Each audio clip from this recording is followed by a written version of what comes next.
Welcome to my new blog दोस्तों, सुबह की दुनिया में आप सभी का स्वागत है। दोस्तों आज हम बात करेंगे कि अगर डेयरी फार्म में हमें ज़्यादा प्रॉफिट कमाना हो कम इन्वेस्टमेंट में, या फिर जिसका प्रॉफिट नहीं आ रहा है, अच्छी इन्वेस्टमेंट करने के बाद भी वो लॉस में जा रहे हैं, तो किन कारणों से लॉस में जा रहे हैं और प्रॉफिट कैसे कमा सकते हैं, किन चीज़ों पर बचत कर कर पूरी डिटेल में आपको बताऊंगा। तो हम अभी तो मेरा टाइमिंग हो रहा है कि इसका बरसीन वगैरह कटने का, देखो कट रही है अब है, और वो निर्भय चारा कर रहे हैं। तो अभी तो हम स्टार्ट करते हैं। देखो सबसे पहला पॉइंट ये है कि हमें पैसे किस तरह से बचाने हैं। जैसे कि देखो काफ़ी लोग क्या करते हैं कि दो तीन चार गाय ले आए, चार गाय लाने पर वो क्या करते हैं कि मशीन ले आएंगे, घास काटने वाली, बड़ा सा जनरेटर ले आएंगे, मतलब ए टू जेड मशीनरी पे डिपेंड हो जाते हैं, सब कुछ मशीन लेबर पर। अब मशीन लेबर पे डिपेंड हो जाओगे तो प्रॉफिट कहाँ आएगा, है ना। सोचने वाली बात भाई, जब हम सब सारा पैसा अपना हम किसी को दे देंगे मशीन में, जैसे जनरेटर हम लाएं तो जनरेटर में तेल लगेगा तो नुकसान है। अब जैसे मान लो कि अभी हमारे यहाँ लाइट सस्ती है, क्योंकि मैं 9 जिले से बिलोंग करता हूँ, तो उतनी है भाई, उतना कॉस्ट नहीं आता। कहीं कहीं पे लाइट का कॉस्ट ज़्यादा आता है, और वहाँ पे सारी मशीनरी चीज़ें, आप जैसे मिल्किंग मशीन हो गई, लाइट तो ये भी खाती है, जनरेटर तेल ये भी खाता है। तो इन सब चीज़ों से कैसे बचना है हमें। देखो गाय आप लेकर आए दो या तीन, स्टार्टिंग में गलती लोग ये करते हैं कि ज़्यादा गाय लाए, ज़्यादा गाय नहीं, गाय हमेशा 2 या 4 लाओ। बात करते हैं जैसे कि आपके पास मान लो कि 4 गाय लाने का पैसा है, ठीक है, 4 गाय लाने का पैसा आपके पास है, तो आपको क्या करना है, 2 गाय लानी है, 4 नहीं लानी। 4 गाय का पैसा है वो ठीक है, लेकिन लानी सिर्फ 2 है। 2 कब लानी है, जब इनका दूध छूटने लगे, मतलब तो इससे रेशियो बना रहेगा, मतलब एक प्रॉफिट का चांस वहाँ ज़्यादा बढ़ जाता है। एक साथ इन्वेस्ट करने पर, या थोड़ा थोड़ा दो दो पार्ट में, जैसे 4 लाख है तो 2 पार्ट में खर्च करो इन्वेस्टमेंट सिर्फ गाय खरीदने पर, कि अभी हम 2 लाख की गाय ले आएंगे, फिर 8 महीने बाद 6 महीने बाद 2 गाय ले आएंगे। तो वो एक दिमाग, मतलब एक समझदारी का साइन है कि हाँ ऐसे में इन्वेस्टमेंट करना। तो ये बहुत ज़रूरी बात है जो मैंने आपको बताई। और जैसे मेरे पास 8-10 गाय लाने का पैसा था, तो मैं कितनी लाया हूँ, 4। अभी लाऊंगा मैं 6 महीने बाद, जब इनका दूध कम होगा, मतलब कि अभी ये पीक्स, अभी तो मान लो को मैं कंसीड करा चुका हूँ, अब हफ्ते भर में लगभग सारी कंसीड हो जाएंगी, फिर धीरे धीरे इनका दूध कम हो जाएगा, फिर मैं लाऊंगा आगे की 4 गाय। तो आपको ये करना है, ये एक बहुत बड़ा साइन है प्रॉफिट और लॉस का। अगर आप एक साथ पैसा करेंगे तो लॉस होने के चांस ज़्यादा होते हैं। अब उसके बाद बात कर ले मशीनरी, मतलब मशीनरी क्या, जैसे मिल्किंग मशीन, जनरेटर। अब हमें देखो 2 गाय हम लाएंगे, तो 2 गाय से क्या दिक्कत है, मतलब प्रॉफिट क्या है, 2 गाय में ना तो हमें मिल्किंग मशीन की ज़रूरत पड़ेगी और ना तो हमें जनरेटर की ज़रूरत पड़ेगी। मतलब क्या बचा हमारा, लाइट का बिल 2-3-4 हज़ार जो वो बचा, और जनरेटर का तेल वो बचा। तो ये बचा एकदम, क्योंकि क्यों बचा, क्योंकि 2 गाय हमारे पास है तो हम तो अपने हाथों से मिल्किंग कर सकते हैं ना भाई, कौन सी ज़रूरत है हमें फिर मिल्किंग मशीन और उसकी। तो ये पॉइंट बहुत बड़ा हो गया। और उसके बाद तीसरा पॉइंट क्या है कि लेबर, अगर आपके पास 2 गाय तो लेबर रखने की ज़रूरत नहीं, तो हमें लेबर भी नहीं रखना है डेयरी फार्म में, जैसे हम अभय निर्भय सब लोग मिलकर काम कर लेते हैं। तो लेबर, यहाँ से हमारी लेबर कॉस्ट बच गई, मतलब लेबर का जो देना होता है दिहाड़ी वगैरह वो बच गया, क्योंकि हम खुद मेहनत कर रहे हैं। तो ये सारे अगर छोटे छोटे पॉइंट अगर आप सोच कर चलोगे तो आप हमेशा बचे रहोगे मोटे खर्चे से और प्रॉफिट में आओगे। उसके बाद बात क्या करते हैं, उसके बाद अब जैसे बीमारियाँ गाय में फैलती हैं, ठीक है, अब बीमारियाँ गाय में फैलती हैं, लोग क्या करते हैं, बीमारी होने के बाद इलाज कराते हैं। ये एक बहुत बड़ी, क्या बोल सकते हैं इसको, लापरवाही या फिर जानकारी ना होना, ये होता है। तो जिसको जानकारी नहीं है वही ऐसा काम करेगा। तो हम क्या कहना चाह रहे हैं कि बीमार होने से पहले ही आप क्यों ना इलाज करा लें। कैसे, अब इलाज कैसे, अभी आप लोग समझेंगे कि यार बीमार होने से इलाज क्या, पहले पहले इलाज क्या, मतलब मेरा ये है कि टीका करा ले, टीकाकरण करा ले। जैसे ज़्यादातर बीमारियाँ सीजनली वाली होती है, तो सीजन में गायों पर अटैक करती हैं। इन बीमारियों के बारे में आप सबको बता चुका हूँ कौन कौन सी बीमारियाँ अटैक करती हैं।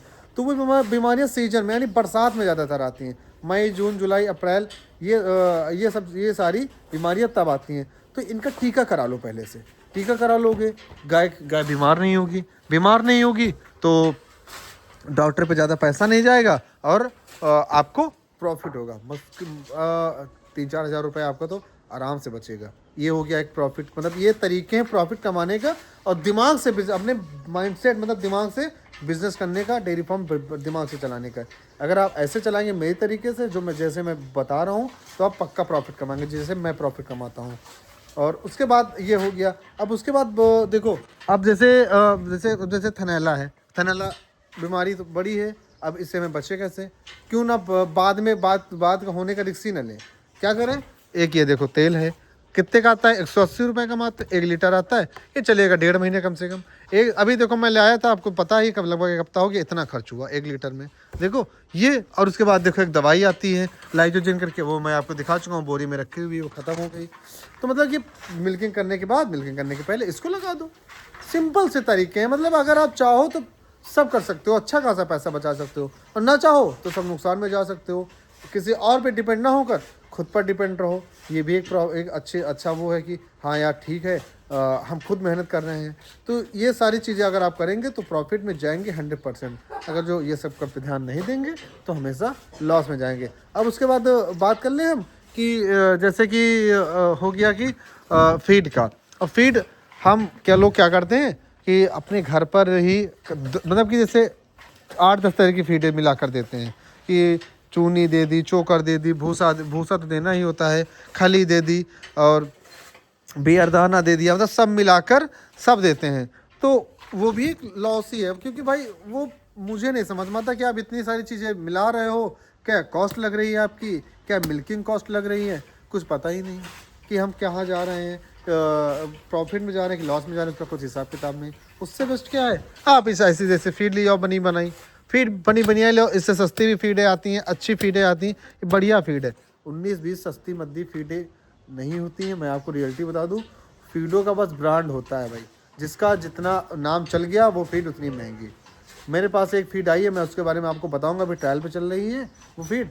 अब वो फीड जो मैं फीड खिला रहा हूँ उससे बेस्ट है, आप लोग बात नहीं मानेंगे, उससे अच्छी वो फीड है, लेकिन वो है बस उसका नाम अभी उतना नहीं प्रचलित है। मैं बताऊंगा डिटेल में वो उस फीड के बारे में, हो सकता है तो मैं मंगाऊँ अगली बार वो तो मैं खैर बात की बात हो गई। तो आपको क्या करना है, बाज़ार से बनी बनाई फीड लानी है भाई। देखो आप घर पे अगर फीड बना रहे हो तो आप लॉस में जा रहे हो, आप जोड़ के देखना एक दिन हिसाब। तो आप अगर ज़्यादा गाय के 15, 20, 50 गाय हैं तो ठीक है बना लो। आपको कुंटल, 2 कुंटल, 3 कुंटल, 4 कुंटल अगर खपत है महीने में तो नहीं बना पाओ, ना मत बनाओ, बाज़ार से लेके आओ, वो ज़्यादा ठीक रहेगा। टाइम बचेगा आपका और वो खर्चा कम हो, खर्चा भी बचेगा, मतलब पैसे बचेंगे। और ज़्यादा अगर आप घर पे बनाओगे तो वो नुकसान होगा, 100% नुकसान होगा। अब उसके बाद ये चीज़ तो हो गई, फीड मतलब आपको अपने बाज़ार से लानी है, ना कि घर पे बनानी है। अब हरा चारा देखो क्या हो गया, हरा चारा अपने खेत में हमेशा लगाओ, कहीं खरीदने की ज़रूरत नहीं है। तो लोग बाज़ार से ख़रीदते हैं, तो यार बाज़ार से ख़रीदने की ज़रूरत नहीं है हमें पहले ही हरा चारा की व्यवस्था कर लेना, तब डेयरी फार्म स्टार्ट करना। ये हो गया, ये भी सब प्लस पॉइंट है, सब लोग ध्यान से सुनो। अब उसके बाद बात क्या है, अब जैसे भूसा कब खरीदें? भूसा हमेशा खरीदे जो मई जून में क्या होता है, वही होली के बाद अप्रैल मई, ये 2 सीजन भूसा जो होता है, भूसा जैसे ये लगा हुआ गेहूं का भूसा, ये सबसे सस्ता होता है। तो क्या दिमाग क्या लगाना हमें कि आउट सीजन में जब इसका हमारे खेतों में भूसा इकट्ठा हो, जब कट रहा हो गेहूँ, तब भूसा खरीदे। उतने समय आपको 3 से 4 रुपये में मिल जाएगा। और आप अगर आउट सीजन खरीदोगे तो मिलेगा आपको 10 रुपये, 8 रुपये, 9 रुपये। तो ये एक दिमाग लगाना है। और हमें भूसा पहले ही मतलब जो मैंने बताया मई जून में खरीद कर रख लेना है। अब ये टॉपिक जो मैंने बताया आपको, ये तो ध्यान रखना है। उसके बाद देखो क्या करना है। गाय परचेस करने से पहले ये ध्यान रखो कि गाय 5-5, 10-10 लीटर वाली ना लाओ। 2 गाय लेकर आओ, अच्छी लेकर आओ, 20 से 25 लीटर वाली मिल्किंग वाली, वहाँ भी फ़ायदा आपका। खाएंगी बराबर भाई, 15 लीटर वाली गाय भी उतना ही खाती है और 20 लीटर भी उतना ही खाती है, 25 लीटर भी उतना खाती है। फीड कम ज़्यादा होती है, लेकिन चारा भूसा हरा चारा देते उतना ही खाएंगी ना। तो ये भी एक पैसे बचाने का तरीका है कि हम हाई मिल्किंग गाय लेकर आए, मतलब कि खर्चा उनका खाने पीने का खर्चा 19-20 आएगा और मिल्क ज़्यादा प्रोड्यूस होगा। तो ये पैसे बचाने की ट्रिक ये भी एक है। अब उसके बाद ये तो हो गया। अब उसके बाद मिल्क देखो, मिल्क अगर आप मेहनत करोगे, जैसे मैं इतने समय थोड़ी मेहनत नहीं कर रहा हूँ, मैं डेयरी पे जाकर दियाता हूँ तो मुझे 35-40 रुपये मिलता है, 35 रुपये। आप क्या करो, आपके पास 2 गायें हैं, अगर आपके पास समय है, बिल्कुल भाई देखो डेयरी फार्म करोगे तो समय है, तो आप मिल्क को होम टू होम दो, मतलब कि किसी किसी मिडिल मैन या डेयरी चक्कर में ना पड़ो, होम टू होम दो, उसमें आपको मिलेगा 50 से 60 रुपये। वो एक पैसे बचाने का तरीका है कि वहाँ पे आपको ज़्यादा प्रॉफिट होगा और थोड़ी मेहनत बढ़ेगी, भाई मेहनत लगेगी ठीक है, लेकिन हमें प्रॉफिट तो हो रहा है ना, तो वो कोशिश करो। और मैं आप लोग को बता दूं, मैं अगले महीने में खुद की डेयरी खोलूँगा, आप लोग देखना।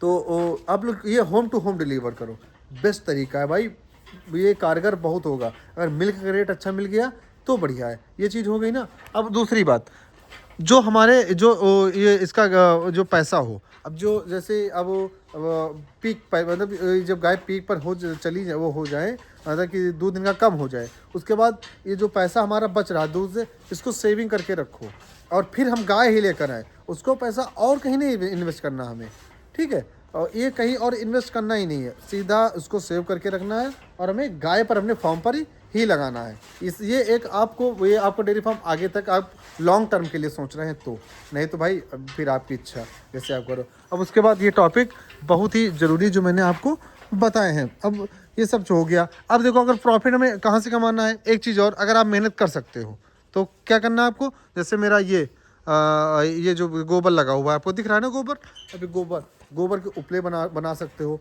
उपले क्या, एक मशीन आती है मात्र 800 रुपये की, वो मशीन है मात्र 800 रुपये की, उससे आप कंडे बना सकते हो। 2 रुपये का एक कंडा, मतलब कि अगर आप देखा जाए तो मुश्किल से 1 से 1.5 किलो, अगर 1 किलो का, अगर आप 1 किलो क्या, 1 किलो तो बहुत बता दिया मैंने, आधा ही किलो में लगभग 2 से 3 कंडे बनते हैं और 2 रुपये का एक जाता है। तो रेशियो आप लगा लो कि क्या कितना प्रॉफिट है। मेरे यहाँ ये रेट है, आपके यहाँ क्या है, आप कमेंट करके बताइए कि कंडे का क्या रेट है, मतलब इससे गोबर के जो कंडे उपले बनते हैं वो किस हिसाब से जाते हैं। मेरे यहाँ 2 रुपये का एक कंडा जाता है, जो लगभग होता है 150 से 200 ग्राम का। ये एक प्रॉफिट का साइन है, मेहनत है, फिर मैं कह रहा हूँ मेहनत है, ज़्यादा मेहनत नहीं है। आप दिन भर में अगर 100-150 कंडे भी बना लेते हैं इससे, तो एक प्रॉफिट है। तो ये सारे जो मैं बता रहा हूँ, ये आपके पैसे बचेंगे और एक अलग से प्रॉफिट होगा। दूध को छोड़कर ये अलग का प्रॉफिट है जो मैं बता रहा हूँ, जो आपको हमेशा बचता रहेगा। इन बातों पे ध्यान रख लिया तो सक्सेस, नहीं तो बेकार। अब उसके बाद ये तो हो गया आपके जानने की बातें। अब इसके बाद बात करते हैं, तो अब देखो ये टॉपिक तो हो गए आपके जानने के। अब एक टॉपिक और, जब आप नया नया डेयरी फार्म खोलेंगे तो भाई डेयरी फार्म खोलेंगे, गाय आएंगी, गाय के लिए हरा चारा काटोगे कैसे? अब काटोगे तो हम मशीन से। अब गांव के लोग बताएंगे आपके आस पड़ोस के कि भैया मशीन लिया हो एक, अरे मशीन सस्ती मिलती है। मैंने देखा है कि अनु भैया कि भैया क्या 27,000 रुपये की मशीन है चारा काटने वाली। मत लगाओ पैसे, बिल्कुल मत लगाओ। 2 गाय 4 गाय अगर आपके पास है, 5 गाय 6 गाय हैं, तब भी पर आपको चारा काटने वाली मशीन नहीं लानी है, नहीं लानी। आपको ऐसी जुगाड़ू मशीन ढूंढनी पुरानी, ये मुश्किल से 3,000-3,500 की मिल जाती है, और मुझे तो गांव में ऐसे फ्री में मिल गई। मेरा इसका कोई पैसे मैं नहीं दिया हूँ, फ्री में हमारे यहाँ बड़े पापा के यहाँ पड़ी थी, उन्होंने कहा है लगाओगे, पड़ी है उसको लगाओ जैसे फॉर्म पर। तो हम इसको ले आए और अपने यहाँ पर फॉर्म पे लगा लिए। देखो बढ़िया काम कर रही है ना। तो मेरे पैसे बचे 25 से 27,000 रुपये बचे।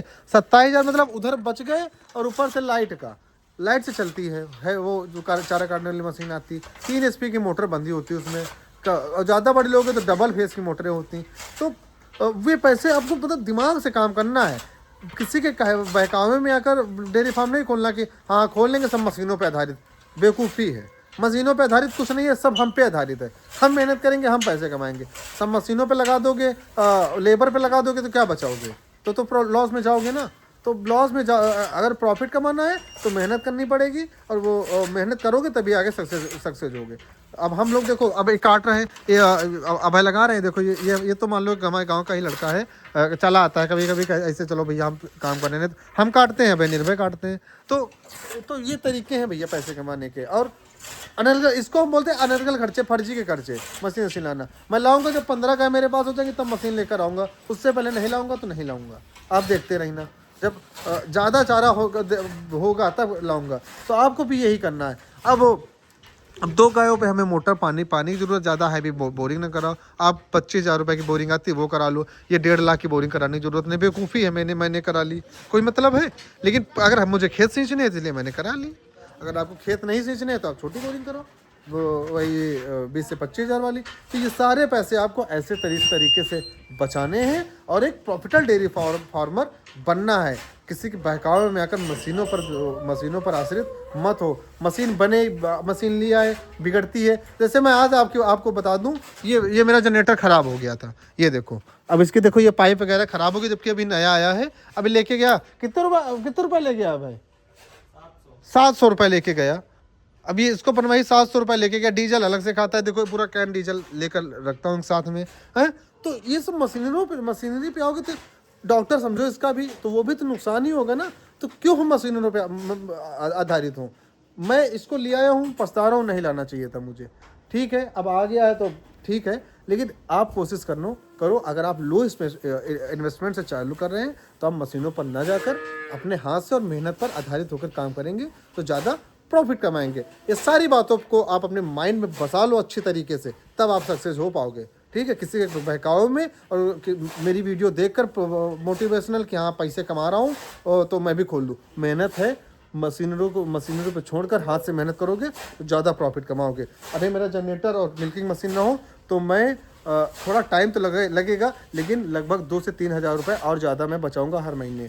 ठीक है, तो ऐसे ही आपको, अगर मेरे पास लो मिल्किंग गाय होती तो मैं प्रॉफिट ना कमा पाता। हाई मिल्किंग है तो प्रॉफिट मेरा ज़्यादा आ रहा है। तो आपको इन सब बातों पे ध्यान करना है और एक प्रॉफिटेबल डेयरी फार्म बनना है, आगे बढ़ना है और सक्सेस होना है अपनी लाइफ में। तो सभी लोग मेरी इन बातों को ध्यान रखें और अच्छे से काम करें और मशीनों पे ना आधारित होकर मेरी बातों पर ध्यान दें और एक सक्सेस डेयरी फार्म बने। मिलते हैं आपको नेक्स्ट ब्लॉग में, नेक्स्ट वीडियो में। आपके टॉपिक के अनुसार आप लोग कमेंट कीजिए और जैसा ही आपको वीडियो चाहिए, और लाइफ में डेयरी फार्मिंग करो या कुछ भी करो, मेहनत करो और सक्सेस हो। मिलते हैं आपको नेक्स्ट ब्लॉग में। Bye bye.